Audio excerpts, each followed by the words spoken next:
How many of you know someone who can eat their favorite food, such as ice cream, chocolate, candy bar even, and stop partway through saying they're satisfied? It's not many, right? As a registered dietitian, I often hear the same two statements when I meet a person for the first time. The first, I know what I'm supposed to do. I just don't know why I won't do it. And the second, I just need help getting control of my eating. How is it possible that we have so much nutrition information, yet people are so confused on how to feed and take care of their bodies? We live in a culture that has scrutinized food and bodies for centuries. In fact, the first diet was published in the 1800s.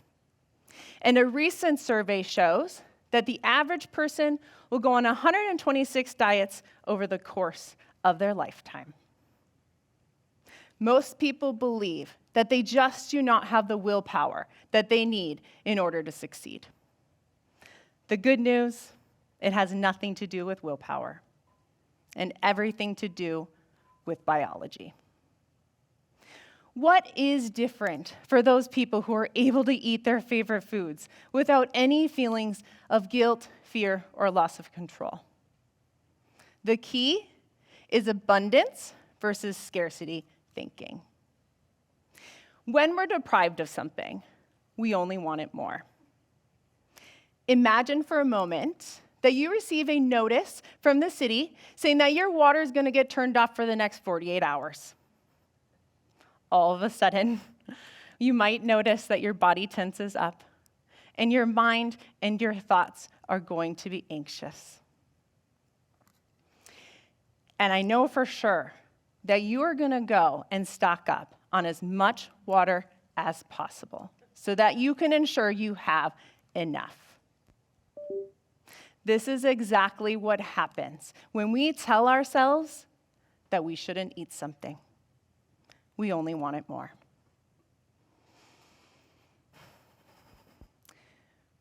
We live in a society that labels food good, bad, clean, junk, real. This gives a message around morality with our food. And research shows that people experience the same level of guilt around eating as they would if they stole something. Now, if we didn't steal the food, there is no reason to feel guilt or shame. And if we didn't get the food from a junkyard, then it's definitely not junk. Food is just food.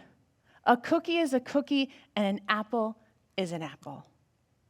Now, we're not naive to say nutrition doesn't matter.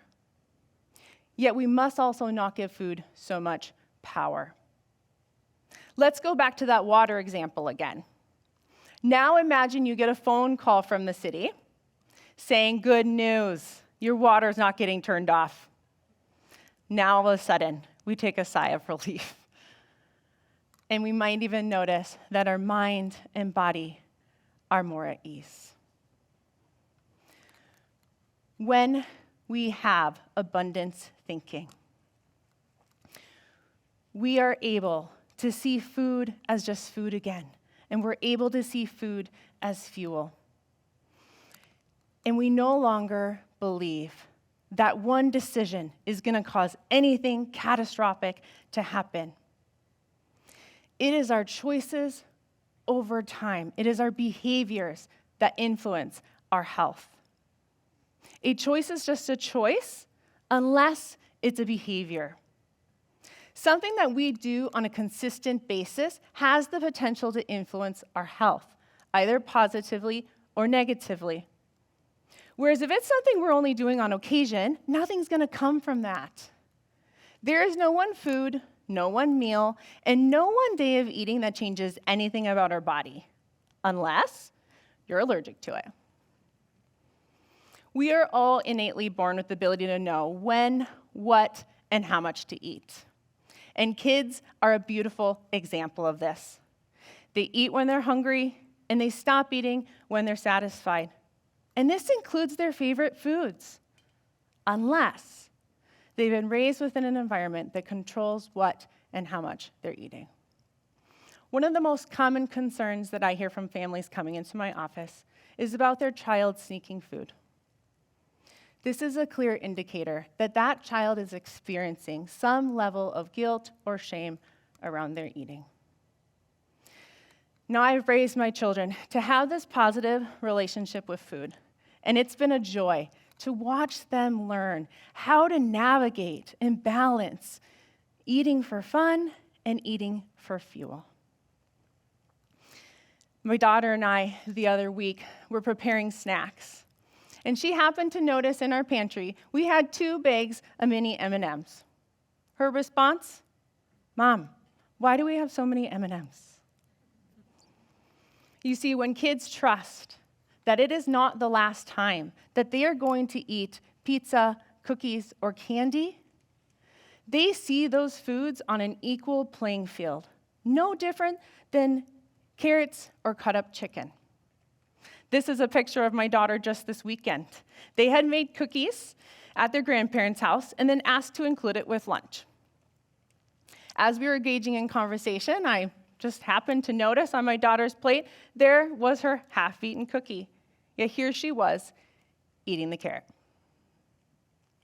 This is what a positive relationship with food looks like. It is a beautiful balance between eating for enjoyment and nourishment while staying connected to our internal cues of hunger, fullness, and satisfaction. Our bodies naturally seek a balance with all foods. But when we are caught in a scarcity mindset, all our brain can think about is what it cannot have. This is similar to a pendulum swinging. The more that we attempt to control what or how much we're eating, the more viciously our eating swings in and out of control. Now, when we let go of the rules, we are able to relax, and we have less fear, worry, and anxiety around food. No more worrying about who is bringing in donuts to the break room at work, or having extra cookies, cakes, or brownies at home. When we have abundance thinking, it makes it easier to walk away from food when you're not hungry, knowing that you can have it again anytime you really, really want it. My hope for our society is that we can end this war with food and shift our focus towards taking care of our bodies because we love and respect our bodies, not in order to love our bodies. Now, if you're comfortable, I'd love for you to repeat this quote with me. "And I said to my body softly, I want to be your friend. It took a long breath and replied, I've been waiting my whole life for this. Thank you."